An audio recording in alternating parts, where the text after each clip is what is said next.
কোনো রাজনৈতিক দলের সঙ্গে জোটে যাওয়ার সুযোগ নেই, কারো ক্ষমতায় যাওয়ার সিঁড়ি হবে না হেফাজতে ইসলাম। বিএনপির সঙ্গে শনিবারের বৈঠক নিয়ে এই প্রতিক্রিয়া জানিয়েছে সংগঠনটি। এই বিবৃতিতে তারা বলছে, বিএনপির সঙ্গে বৈঠক ইস্যুতে একতরফা বক্তব্যে জনমনে বিভ্রান্তি সৃষ্টি হয়েছে।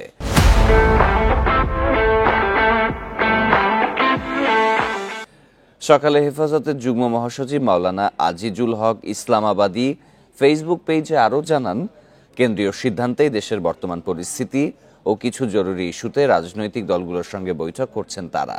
এর অংশ হিসেবেই শনিবার বসেছে বিএনপির সঙ্গে। সেখানে বিএনপির কিছু কর্মকাণ্ডে দেশবাসী ও ওলামায়ে কেরামের অসন্তুষ্টির কথা দলটিকে জানানো হয়েছে। অন্যান্য দলের সঙ্গে এমন বৈঠক হবে।